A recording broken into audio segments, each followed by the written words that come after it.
I hope everybody's having a good week. My name is Kirsty. I am the head of marketing and growth at Lanturn, and you are joining us today for part two of a three-part webinar series around marketing.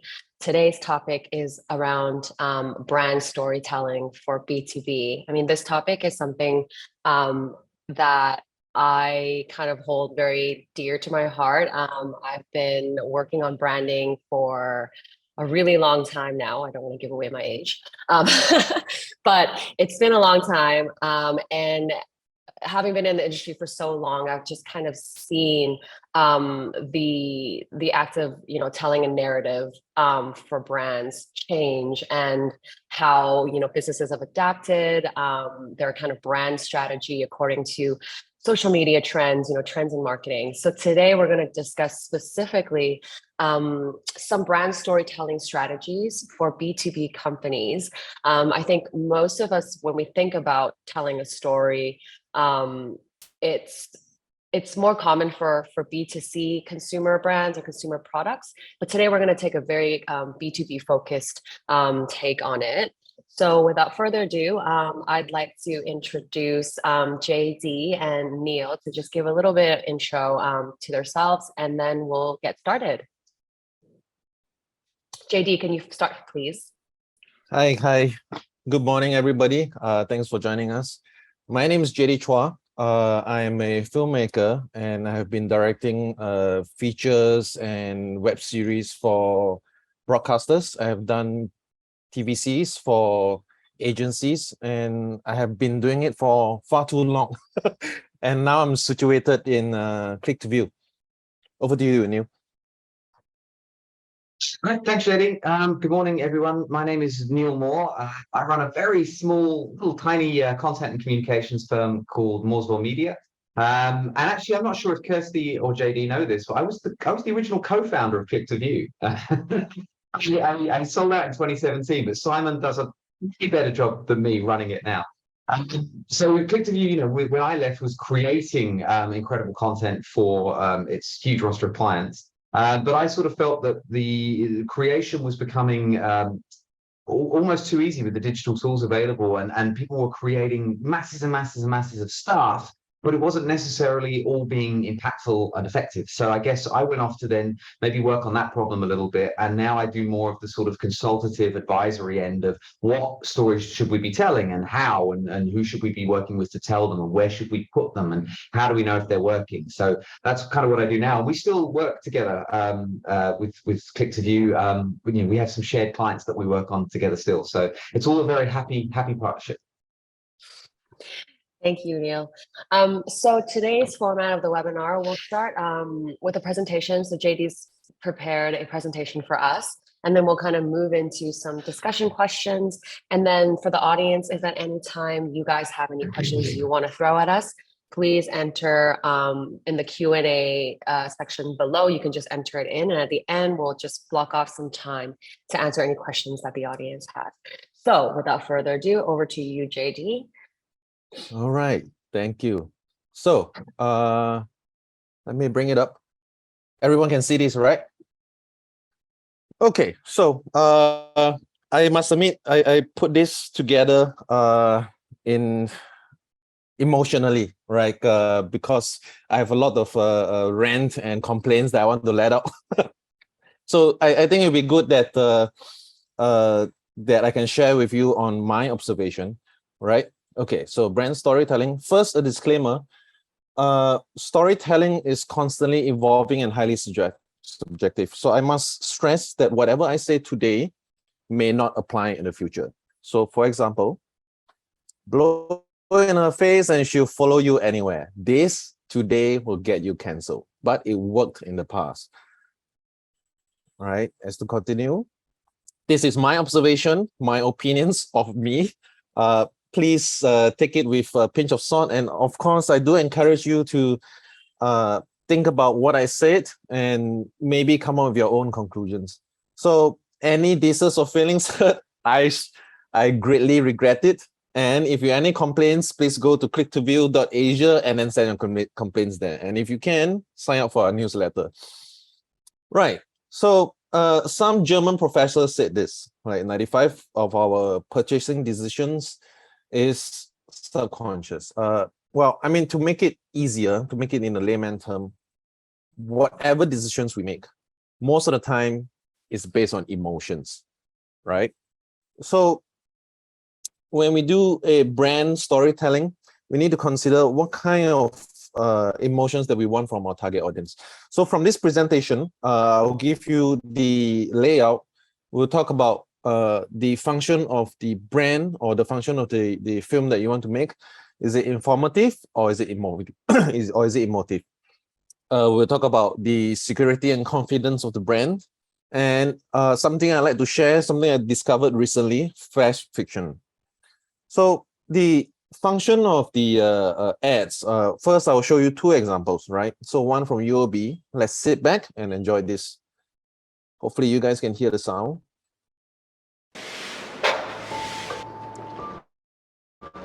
嘉祥，你过来。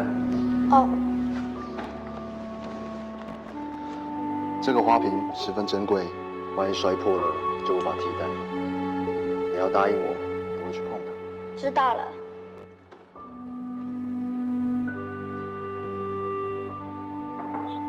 少爷，时间到了。好。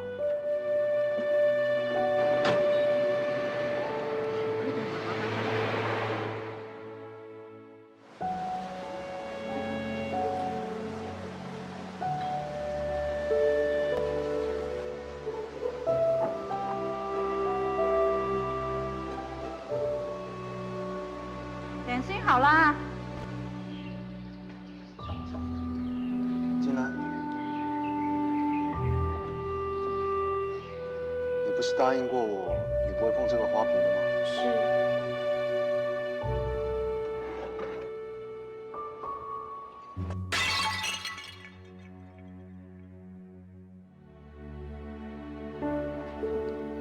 嘉祥，你要记得，最珍贵的就是诚心。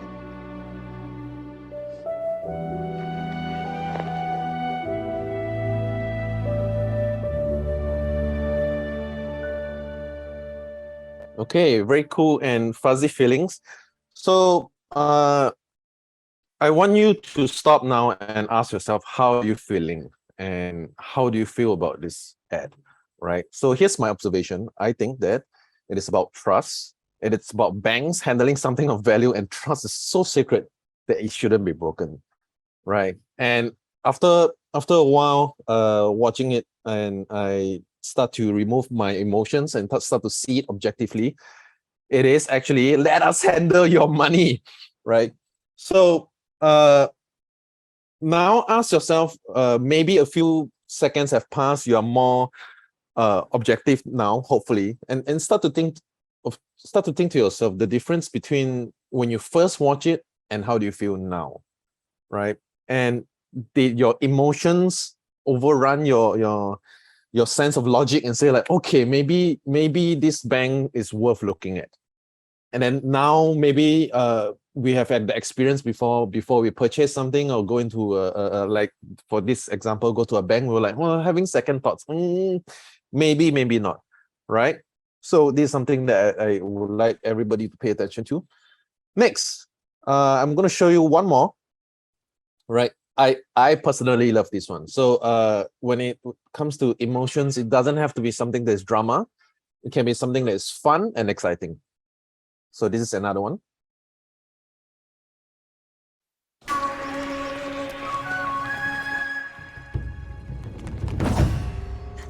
速速扔出电源！我的微博现在非写不可。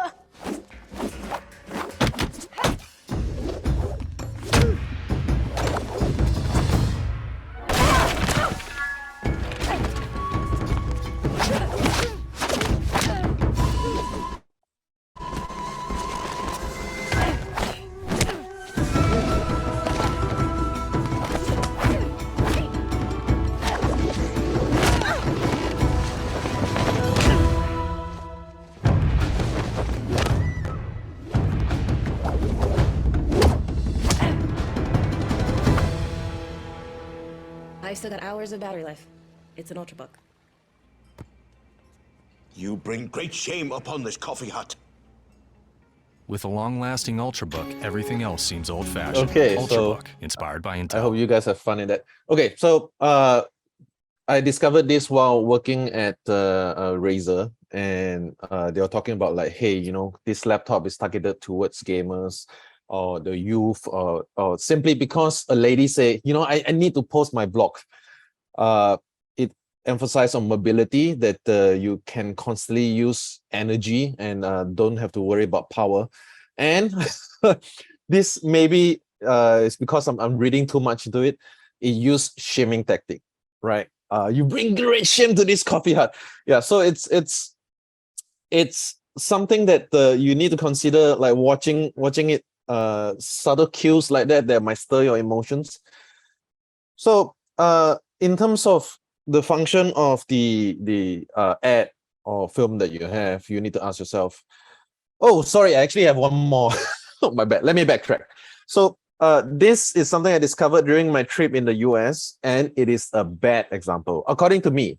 But the function of it works well for its target audience, which is something that we will talk about. All right, here we go. I can do more to lower my A1C. Because my body can still make its own insulin. And I take Trulicity once a week to activate my body to release it, like it's supposed to. Trulicity is not insulin. It comes in a once-weekly, truly easy-to-use pen. The pen where you don't have to see or handle a needle. And it works 24/7. Trulicity is a once-weekly injectable medicine to improve blood sugar in adults with type 2 diabetes when used with diet and exercise. It should not be the first medicine to treat diabetes, or for people with type 1 diabetes or diabetic ketoacidosis.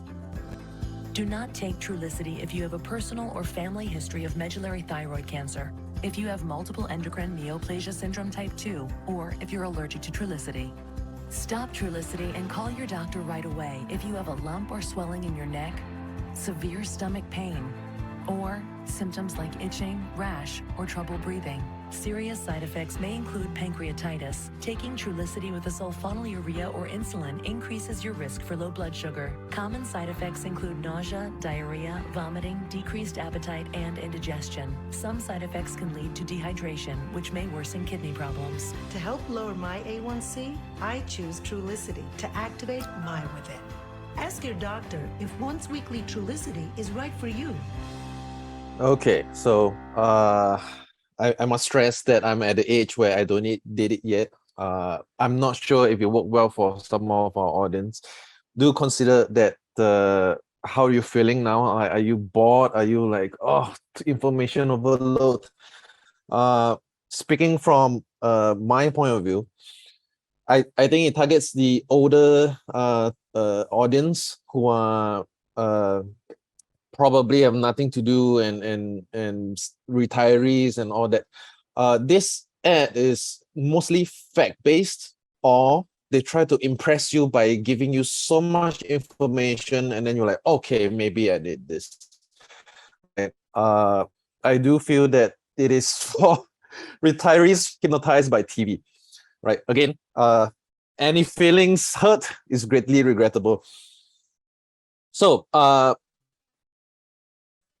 the function of the brand that you are trying to put in a video or a TVC, you have to ask yourself whether you want it to be emotional or informative, right? There's no right answer. It's something that only you can answer. Oh, did I miss something? Okay, so I wanted to go on to say that it is a relationship between your brand and your target audience. And how does a person like me, or how does an agency come in to help you? We are the therapists who you hire to marry you both, right? And when you go for a relationship therapy, they will say like, you know, you have to be confident in yourself. You don't have to project. You don't have to love bomb or you know, ghosting or whatever young people are practicing nowadays, right? Always be fun and trust your audience, right? So it all works hand in hand. You need to be confident in yourself, and you need to trust your audience to know that you are actually word it for them. And if it doesn't work out, fine. That's not your target audience. And don't be boring. Right. So back to this. You have to consider what appeals to your target audience. So as for the last ad that we talked about, it may not appeal to me, but somebody else might need it, right? And he or she might pay attention to it. Something that you have to consider. And remember this, decisions are made by the subconscious. And if you've seen Inception, this guy will be very happy about it. Okay, so this is something that I discovered recently because of our current generation's attention span. Audience are evolving, so they are not the past. If you look at the ads of the past and ads now, vastly different, right? There are reasons for it. We have shorter attention span, and unfortunately, we are social media driven, and we are diverse, right? So maybe 3 or 4 years ago, I'm start hearing pronouns. Pronouns has become a thing now, like he, she, them, whatever, right? This is something that we have to consider, being sensitive to our audience. And always remember, your brand, when you want to do TVC or film or any content like that, it is about storytelling. It is mostly emotional, and you need to move the audience, right? So let me give you an example of a short story for those with short attention span, something that you need to consider and practice for your brand, right? Take for example, for sale, baby shoes, never worn. Take a minute and think about how you're feeling now, right? This is written by Ernest Hemingway. Okay, next. For those who desire something more exciting, the last man on earth sat alone in a room. There was a knock on the door. Think about it. Register how you're feeling. Right? Okay, so I pretty much shared the most that I can in this very short amount of time. So I want to stress on my presentation. It is best by 1st December 2022. Things might change. This presentation will evolve. All right. So over to you guys. Thank you so much. Thanks, JD. Thank you for sharing that. The insulin commercial was really funny. I remember because I grew up in Canada, so we had a lot of American TV, and I think that was definitely stuff that would kind of play like midday and then a little bit later into the evening. So yeah, bit of a throwback there. So it doesn't seem like anybody has any questions yet regarding your presentation. So I'm just going to move on into kind of the discussion that we're going to have between you and Neil, and then I might kind of jump in with anything that I want to share as well. So let's just start with the first question to kind of kick things off, and we'll keep it pretty fluid. So brand storytelling tends to be a big focus for consumer brands, kind of like some of the examples that you just shared with us, JD. But the idea and the concept of storytelling is very much still relevant for B2B brands, although sometimes brand storytelling is much of an afterthought for B2B. Why do you think it's important for B2B businesses to consider telling a story even at the earliest stages of their business? And how does storytelling from B2C differ from B2B? Neil, do you want to start? You're on mute, Neil. Sure, yeah, big question. Supposed to be a media professional, So I've always had a bit of a problem with B2C storytelling. I do it, I have it, but I've always lent more towards B2B because I struggle to tell stories about hamburgers and shampoo. I feel like you have to have a real big imagination to do that. And someone like JD has an incredible visual imagination to do that. I think B2B businesses do extraordinary things, but they don't think they do because they're not as glamorous. But actually, they do really, really cool stuff. And I'll give you an example actually from an NGO who I work with. who traditionally communicate in the form of white papers. That's their thing. But the problem is, in 2014, the New York Times brought out a brilliant article. You can find it online that said, the answer to all the world's problems exists in PDFs that nobody ever reads. And there was a study done by the World Bank that said something like 80% of their white papers are just never read by anybody, even though there's great stuff in there. And so I was talking to this NGO about, look, you can't expect someone to go from knowing nothing about you to then downloading and reading, 5,000 words about you. There's some stages along the way. And in marketing, we call that the funnel, right? But in B2B and in NGO and the less perhaps glamorous end of marketing, people perhaps don't apply it, because the way the funnel is taught is that it's billboards and TV ads, and then it's websites, and then it's blah, blah, blah. But in B2B, we have the ability to do that as well. And so what we need to do is be better at identifying the stories and the headlines and prioritizing the information to draw people in.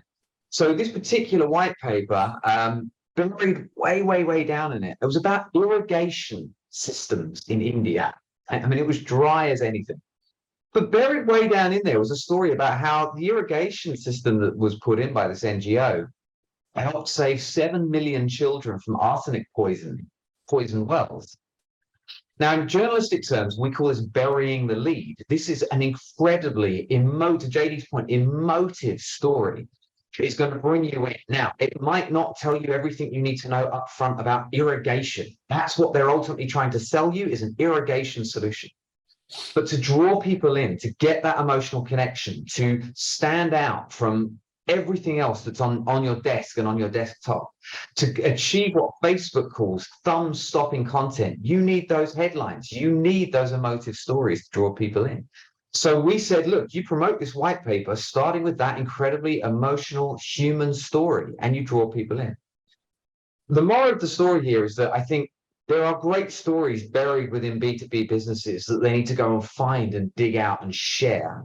And they need to be less afraid of people not understanding the whole of their business in one go. That's not how any marketing works. You start but with awareness. Here's who we are. You get to interest. Here's what we do. You get to decision. And here's why you might want to engage with that. And then you get to action, right? I know there's all kinds of far more sophisticated models now, but I think the funnel's fine.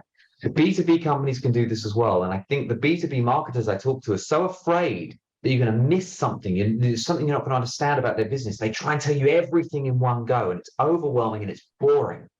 So dig deeper, find those nice nuggets, those human stories, those great headlines. Start with that and draw people in. And as JD said, trust your audience. Trust your audience. Don't bang them over the head with it. It's fine. I used to run a sales team. And there was a great guy on the team who was super keen and enthusiastic.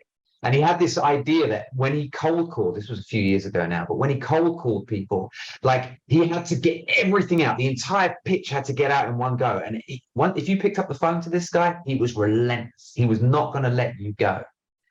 Now, you might think that's great. Look at that guy go. The problem is that when people saw his number in the future, when he called back, they wouldn't pick up. Because they were like, if I get on the phone to this guy, I'm not getting off for half an hour. And it was relentless. My technique was to phone up and give them a little something of value, a little something of intrigue, and respect their time, and then get back later and build the funnel, multiple interactions through the funnel. So I think you've got to be intriguing, as JD said, you've got to trust the audience, and you've got to give them a little something. Maybe it's like a series, it's a little cliffhanger each time that perpetuates the interest. So I actually disagree with the idea that people have lower attention spans than ever. And I think it's provably wrong in many ways. You look at Marvel movies, they're all 3 hours long. If you look at the best-selling books of the last decade, it's all trilogies and quadrilogies and whatever the whole Game of Thrones is, 7 books. You look at Netflix, what do we do? What's Netflix famous for? Watching one episode or binging an entire series? Our attention spans, we've never had more leisure time and more freedom and more access to content. Your issue is capturing attention. That's where you've got to be quick. Potentially, it's limitless once you've got it. So what I say is, work out your great stories, make sure you don't bury the lead, deliver the headline and pull people in, and use the techniques that great storytellers use, whether it's little cliffhangers that lead you to the next episode, whether it's using a great character that you just want to keep coming back to see, you know, whether it's a presenter or a host or something like that. Use the techniques you see around you to get people to binge your stuff over time. Nice. Thank you for that. JD, do you have anything you wanted to add? So getting us early in the campaign helped with building confidence between the agency and the brand. And the more time you give us, the more time you guys interact, you will build confidence. And that will translate to a better product, right? And then you can have more discussion on what's the function, or what is the truly emotive part that you can dig out. A lot of times the campaign come to us as afterthought because maybe they are not educated in how to engage producers, or no one knows what's the first step. And by the time that happens, it's always a mad rush for all parties. And it becomes a sour relationship after that, right? So as with any relationship, it's best to get us early. If you have a campaign that you want to start, early is best. And I think I can add just a little bit about, you know, my experience at Lanturn and how, I mean, we've been around since 2017, and our story has evolved a little bit. But I think at the center of it all, it's always been, we've kind of said from day one that our mission and our kind of goal is to make it easier than ever for businesses and asset managers to scale, right? And I think what's important here is if you're like a new business, or you're just kind of looking at telling a brand story, or building out your marketing team, it's really important to just know, like, really, like, what is the vision, right? Or what is the mission, and have that as the foundation to tell your story, right? So yeah, I think that's really helpful as well. And some of the things that Neil mentioned kind of actually segues into my next question. He mentioned a little bit about the marketing funnel, or the sales funnel, the sales process.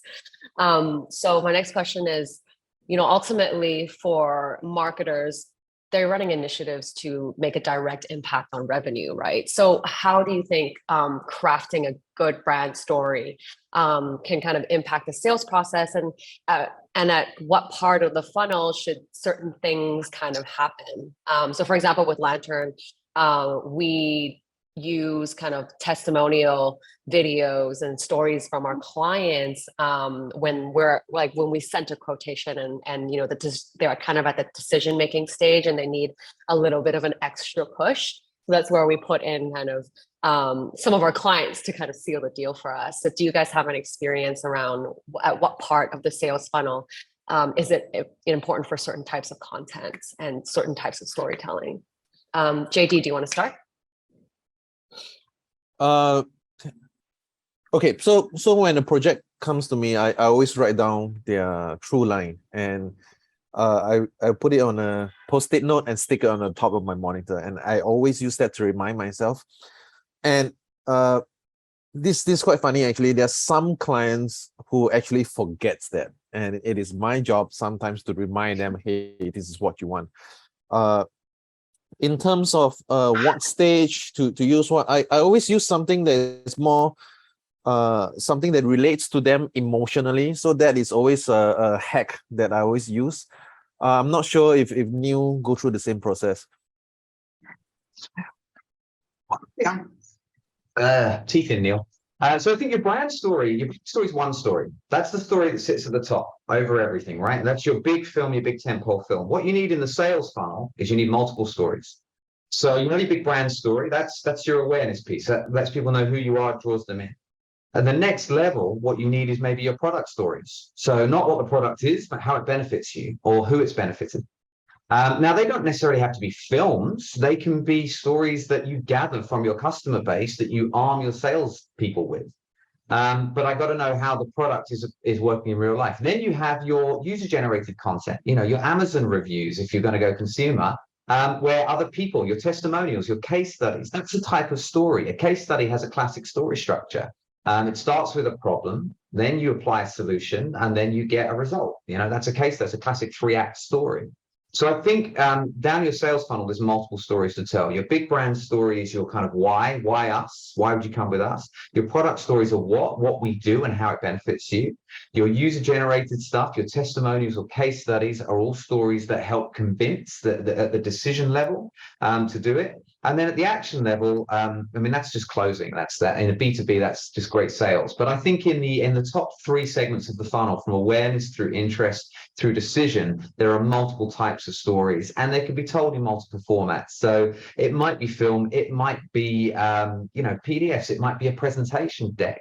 At the sales level, individual salespeople, they need sales stories. I have my stock of sales stories when I'm pitching, and I can reference particular projects or particular clients or particular results. I don't think they get collected enough in B2B organizations, and I don't think they get shared enough. So I think one of the jobs of marketing within a B2B organization is to be gathering those customer stories and sharing them with the sales team, so they've got them to hand when they're talking to customers, because the most effective storytelling is done one-on-one, face-to-face, when you're talking to people. So think of it, multiple stories throughout the process, and you pick from them. It's like an arsenal of weaponry, right? And you pick up the right weapon for where you are in the battle. Good points, fellas. I totally agree. I mean, we at Lanturn, like, we produce a ton of different tools for our sales team, whether it is, video, it could be in the form of decks, it could be, like a case study, but it's I totally agree with Neil. It's just having that kind of library where the team can kind of just use, repurpose, improve on, and share with leads.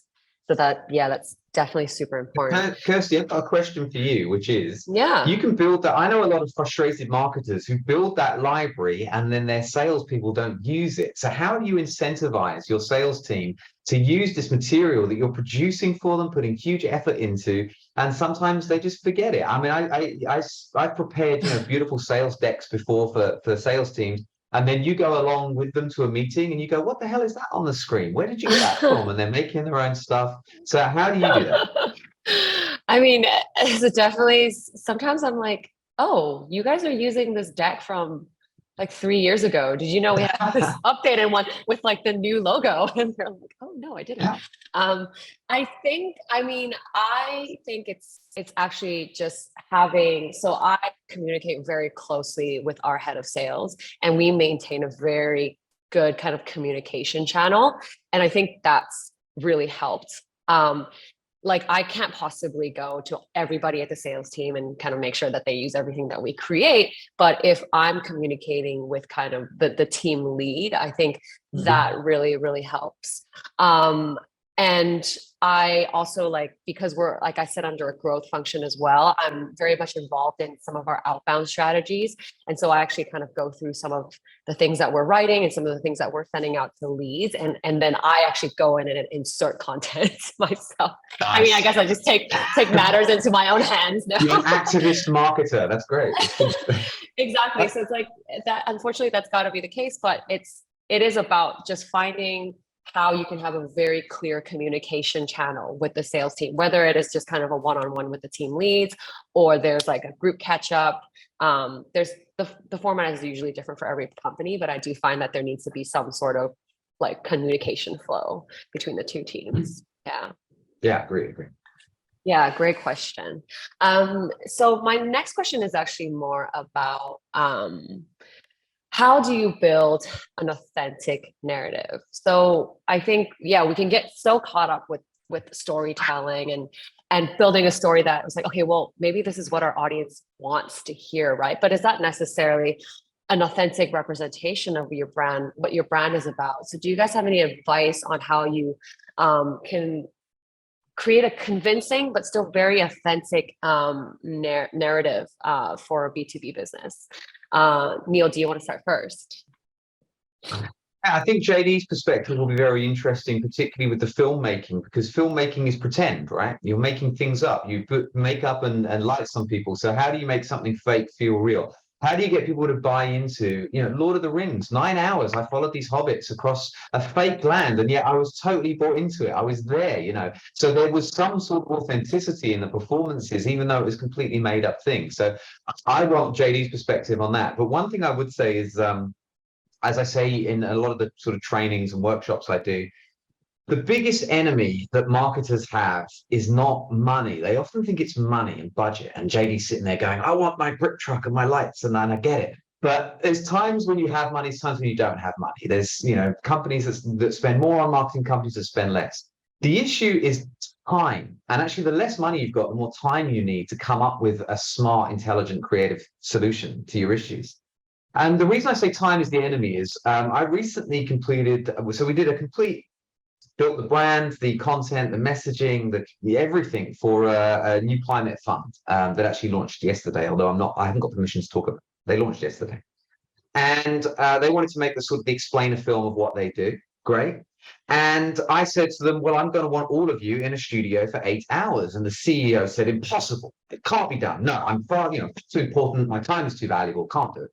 And the CIO said the same. And then the partner, who was the president of a massive investment firm, obviously their PR people were up in arms. No, you can't have her for a day. That's outrageous. And everyone fought me. And what they wanted to do was come in, sit down, read some prepared sentences from an auto cue, and get out of the room. And I refused. And I fought and I kicked and I screamed. I said, you're going to come in and you're going to feel really uncomfortable, and we're going to work together until you're comfortable on camera. And then you're going to tell me what you really think. And you're going to talk to the camera, and I'm just going to drag it out of you as we go. And that is how you get a deep thinking, authentic performance, the real voices of the real people. Too many companies just want to outsource every aspect of the storytelling. Do it as an infographic because we haven't got time to film anybody, and we can't be bothered to get the permissions, and we can't be asked to clean up the office. Get a voiceover to do it. And then so you're watching these films, and this, I'm just talking about video at the moment, but you're watching these films from these companies, and there's nobody from the company in it, and there's nobody from the company's voice in it, and every aspect of it was outsourced. And I just think, to JD's point earlier, stop looking at your vendors as vendors. Outsource, go do it, come back and make me happy. Start working in partnership with your, I hate the word vendors, partners like Click to View, because they're great storytellers, but they don't know anything as much about your business and your story as you do. So you've got to work together. It's like they're ghostwriting your biography. You're going to have to spend a lot of time together. You're going to have to talk. You're going to have to share. You're going to have to get a bit candid. And that's when you drag the good stuff out. So the enemy to authenticity is not budget, it's time. It's the time to dig up those good stories. And that's a bit more of what Mooresville Media is doing, so that hopefully when you get a director, someone like JD's talent, take that story and visualize it. He's working with some real meat, not some sort of surface level stuff. Anything to add to that, JD? I'm sure you definitely do. Yeah. So two points to this, right? So the first one, let's address what Neil mentioned is time, right? So as mentioned before, time, the more time you spend with your partners, you create confidence. And once you have the confidence, it is more easier, it is more apparent that the truth will come out, the authenticity will come out, right? As for the make pretend part, it's a comeback, right? So I read somewhere that art is nothing but the lie to help us see the truth, right? So if you have an actor or storyteller to tell you lies, and the person who received the stories, the person would have thoughts and feelings to it. And then now you have to ask yourself, the person with the thoughts and the feelings, are those untrue? And is that the truth now, or is that still a lie? So you're right, great performance comes from manifesting a sort of truth in the service of a fake story. But outside of video, one of my complaints is marketers these days spend way too much time behind their Google dashboards and way too little time with their customers. I say to them, so tell me about your customers. And they immediately go to their Google Analytics. And I go, it's a graph. What? Go down to the branch, go join your salespeople on the meeting, go out to the mine or the ship or whatever the hell is your place of work where the actual work gets done, and spend time and find the real stories. When Simon and I founded Click to View together many years ago, I came from a journalism training. He came from many years as a highly credible and award-winning journalist. And that was our approach, was like, we want to be journalists. We want to dig out real stories. That's how you get authenticity. And money's not the issue, it's time. Now, once you've got that story, what you might find is it's so good.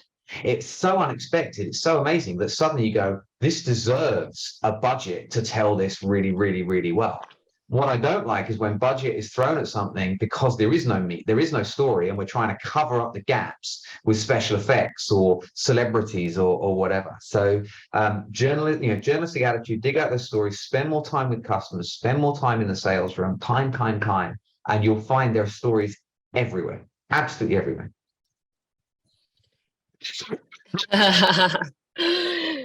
Yeah, I totally agree. I think like as marketers, and growth teams, one thing that we really, really should do is make sure that we are working with different departments within the company to kind of understand, the pain points of customers, how the sales process really is. So I periodically, I either dial into sales calls or they're all recorded. So I just kind of go back and I just watch them all. And I learn like a lot of things from them. And we apply that to our marketing. And if you hear right from like a lead, that they're struggling with these things, it's so easy to just extract that and, put that into an outbound campaign, put it into video, put it into a PDF, whatever it is. Right. But it's like real, it's truth. Right. So yeah, I think what you said, Neil, definitely spend the time, that's the most important resource you have.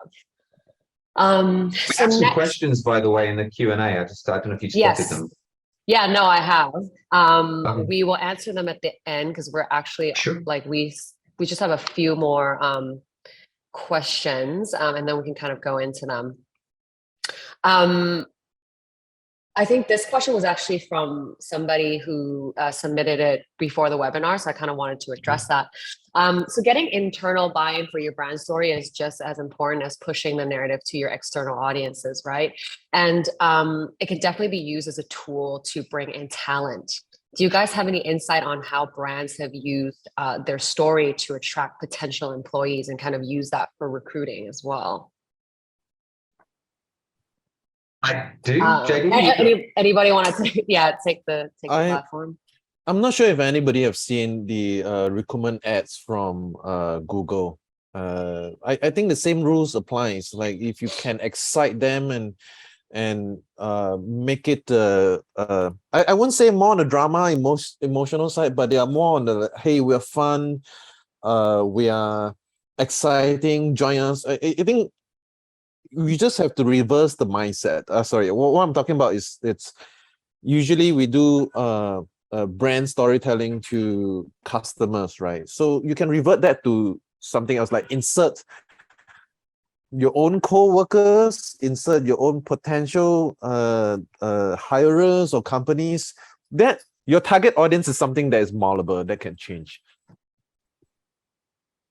Neil, do you want to add to that?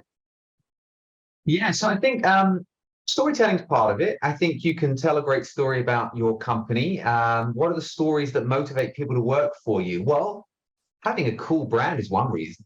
People want to work for cool brands, and I get that, and they want the tote bag so that everybody knows they work for the cool brand. So having a great brand helps. In B2B, possibly that's not as powerful a mechanism for recruiting people. So then we talk about purpose, but purpose has become a little bit of a shorthand. It's more than that. There's a few things. So purpose is one of the things. If you have a real purpose behind what you do, I think that helps. I'm very proud of the fact that my client base these days, we work with UPS, who are genuinely trying to help small businesses go online, expand their markets through the pandemic. They did it, and now they're doing it, with the sort of global recession incoming. They're genuinely committed, and that really motivates me to work for them as their vendor. With Sing Life, they genuinely want young people not to be trapped in this sandwich generation, and to plan for their future so they can have the financial freedom and they don't end up, paying for their kids and their parents at the same time. I really like that. The Asian Development Bank, they are genuinely trying to lift people out of poverty. I mean, these things really motivate me to work for them. I get a lot more enjoyment out of that than making ads for sort of shampoos and burgers and things like that. So I think if you have a genuine purpose and you're able to articulate that, that helps. But also this culture. There are companies with great purposes with awful cultures. And I think that's where you don't have to tell a story about your culture, but you need to use one of the rules of storytelling, which is to show, not tell.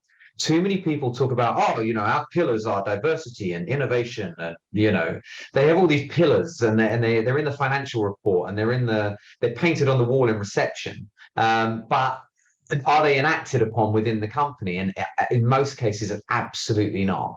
There are still so many toxic workplaces out there. So if you have a great culture, don't tell me about it, show me about it. And the way you do that is you be candid. That's where the messaging shouldn't come top down from the head of HR or the CEO. That's where the messaging needs to come from bottom up. You know, give one of your account executives or one of your HR juniors or one of your site managers, you know, the phone for a day and say, hey, can you do a day in the life for me and just show me what it's really like? And I think that is very, very powerful. And again, you've got the authenticity. It doesn't need to be the most amazingly well told story. But what it needs to do is just give me a real snapshot that is sort of unvarnished and unpolished. And that's the opposite end of the very high end brand storytelling. That's a different type of storytelling. So again, I come back to there are multiple stories to tell and multiple ways to tell them. And what we need to do is apply the right story for the right task at the right format and medium and production level. And that's, I think, how you do it.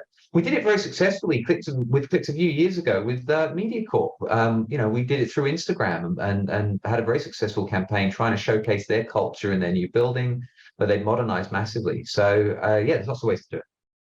It's, I would say all this stems from confidence.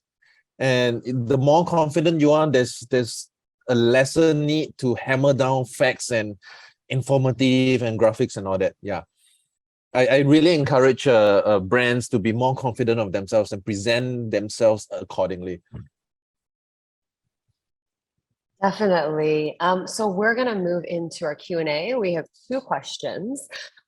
First one, so actually directed to Neil and myself. So we both mentioned like customer testimonials. Is there any advice for best practices on how to collect customer testimonials and any interesting experiences you can share? Neil, I'll let you start on that one. I'm going to quote the dreaded Facebook now, because they're nobody's favorite company anymore, are they? Ask forgiveness, not permission. What I've done for myself, so this is for myself, and then I'll talk about when you do it for a much larger company. So assuming that everything's gone well, I will write to the customer and say, hey, if you're happy with everything, I'd love a testimonial. Would you like me to sort of draft you one that you can amend, or do you want to write me one yourself? 9 times out of 10, they're like, can you just write something? And I write it. It's far easier for them to amend or edit something that's already written than to sit there with a blank sheet of paper thinking, God, I need to write that thing for Neil, and it's, you know, take ages. So I think that my first piece of advice is make it easy for the other party to do it for you. And so reduce the barriers to entry. It might be there's a bit in between where you say, look, if you're happy with the work and you'd like to write us a testimonial, could you focus on these 3 things? And at least it gives them a starting point. No one likes a blank sheet of paper and no one's got time for it. So that's one thing. When you're working with a much larger B2B organization, I remember years ago, we worked for ever and ever and ever with an enormous IT firm who were trying to get a testimonial out of an airline. And PR were involved and legal were involved, and it went on forever. And so they went 2 years without this testimonial. They really, really, really wanted to share because it was such a big project. In the meantime, there was a rival company, and we basically went in and pitched this idea. Again, I was with Click to View at the time. A rival company had basically told lots and lots and lots of smaller customer stories in that time. So one left the market wide open and said nothing because they were waiting to get this one mega testimonial. Another company had basically gone out and gone after much smaller customers, but managed to tell dozens and dozens and dozens of testimonials. So don't wait for the perfect opportunity. It's like Even if you did a small job for someone, or if you're a large organization, yes, you want to get your testimonial out of, I don't know, Microsoft, right? But that's going to take years. If you've got smaller customers, don't leave the market open, go to them. If you're a large company, they will be so grateful that you're shining your spotlight on them. One of the customers that me and Click2View share is UPS. I do a lot of work on content strategy. Click2View executes on a lot of that content. And they shine their great big UPS mega brand spotlight on lots of very small businesses across Asia. Those small businesses are so glad for the attention and to have a beautiful video made about them. They are eager to say great things. And I think it's UPS delivering on their mission to help small businesses across Asia. So I think a lot of good coming out of that. So those would be my advice. If you're trying to get one for yourself, go assumptive, write it and ask them to amend it. If you are being commissioned to do it for a large company or you work for a large company, don't forget those small customers and how grateful they'll be to have you tell their story. I think for me to add to Neil's points, I mean, I'll just give like a recent kind of experience, actually, very recently. Throw a big party, put everybody in a room, and put a camera on their face. Yeah, it's good. So Free we recently wine had as like well, free wine exactly no, exactly. So we had a 5-year anniversary party. We had free flow, we had free food, and you just go up to them and you're like, I've actually set up this room, this production room in the back, and I just need 5 minutes of your time. And like everybody said yes, because they're like, well, we're already here, you know, and like you've just fed us. Like we can't say no. You made it easy for them again. You didn't say, And I can made you it come easy. in the middle of the day to the studio? You made it easy for them. Yeah. And then I would also suggest, if you're looking to kind of figure out how, like when to kind of ask your customers for a testimonial, I would say, I think we've seen they're more likely to kind of respond and give us feedback within the first 90 days of being clients of ours. And then the longer you kind of leave it, the longer they're just used to working with us, you know, they can't be bothered. But the most kind of enthusiastic customers are the ones that sign on, they're here for 90 days and you know they're happy with the service. That's when you kind of hit them with what Neil said, hey, do you mind if I write this testimonial for you? And then you just kind of sign up on it. And you know, 95% of the time they will say yes. So that's definitely, yeah. So another question is, how do you convince your clients that it is worth making time for creative work? JD, do you have some insight on this? The art of persuasion. I still struggle with it. It's a very broad question. It depends on the relationship you have with the clients. Everybody is different, so the way you do it is very different. It ranges from I need it tomorrow and I am desperate. Whatever you do, I will go with it. To we have a lot of time. Let's try to find out more from each other. What can you do for me, and what you can do for the rest. And it's when it comes to convincing, I think it relies on the situation. There's a lot of variables, right? And you need to trust yourself that you can deliver. There are also ways where you see that, you know, this might not work out. Be confident in telling them, hey, you know, I'm not the right guy. Can you go to somebody else that I would recommend? Things as such. It is really hard to answer. I would just go back to, you need to trust yourself. If it doesn't work out, it's fine. And if it does, then you know it's a continuation of a beautiful relationship. So yeah, I will go with that.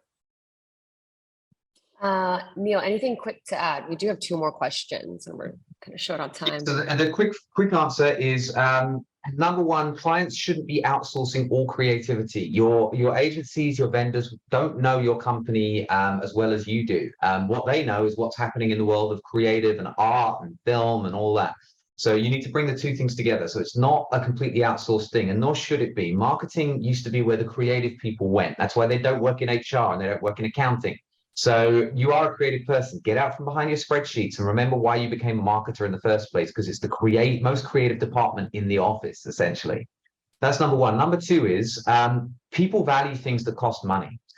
Creativity is not and should never be free. Ideas are not free. I do a lot of facilitation of creative workshops, brainstorms. I offer creative thinking training to my customers. And I think once they commit to it as a sort of paid for service, they understand the importance of it. Of course, you have to deliver, but that's one of the ways we do it. And then through that training and workshopping, we build out schedules. So we've just got we now host a fortnightly 2-hour sort of free-for-all brainstorm session for one of our clients where anybody can come, throw a question on the table, and we all just have some beers and we brainstorm it. It's as simple as that, but it just needs to be carved out of the schedule, made sacrosanct, and possibly the fact that they're paying an external consultant to come in and facilitate it makes it a bit more serious and means that they have to drive value out of it. So that's the way we do it.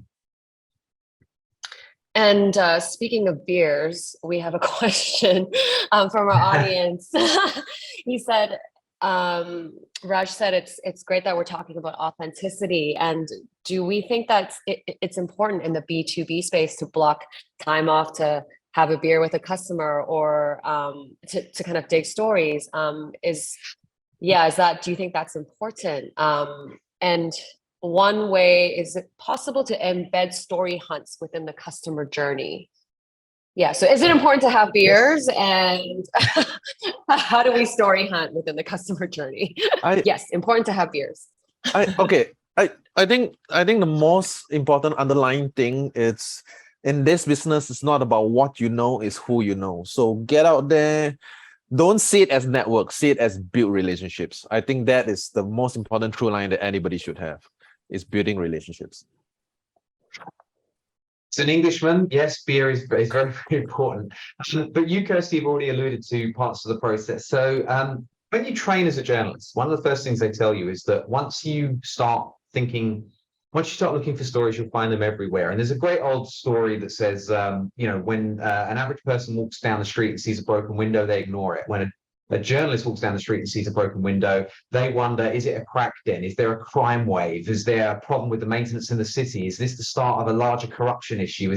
They see stories everywhere. So I think when you adopt that mindset, you see them. Kirsty was absolutely right. Listening to the sales calls, go on ride-alongs with your salespeople. Make sure that there was an incredible woman called Jin Zwicky, used to work for OCBC, got a very big job as head of customer experience or something. She got a lovely corner office in the big branch in Tudor Street downtown.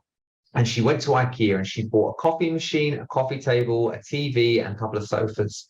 She sat on the floor with the team and she used to go downstairs to the branch every single day, and she'd grab a customer and say, hey, would you like a coffee with me? Take them upstairs, and she would make them read a web page, a pamphlet, watch a commercial, and just get their candid feedback. Did she produce charts and graphs about it? I suppose ultimately she must have done.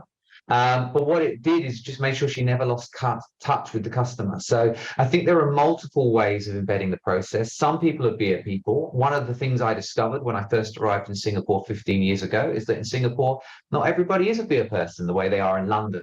They're food people. So you've got to make it comfortable, make it easy for those people to say yes and engage with them in their way. But listen to the phone calls, do the ride-alongs, go down to the branch office, make the time. It's not the money, make the time. And all throughout the process, you'll find stories. Thank you, Neil and JD. So unfortunately, we are out of time. We do have one question around tips and insight on recruitment marketing. What we can do is gather some just written answers on that, and we'll send it through on the thank you email, which you guys will all get as you attended the webinar. So we'll just kind of include that into the email so we make sure we don't forget that. But besides that, thank you everybody for joining us today. Big thanks to JD and Neil for taking time out of your busy schedule to speak with me. I think this was super helpful and insightful, and I had a really good time. I hope you guys did too. Thank you very much, Kirsty. It was great. Thank you. All right. Thanks, guys. Have a lovely day. And we will see everybody at part 3 next week, same time, Thursday, same moderator of our marketing webinar series. See you guys. Bye. Bye.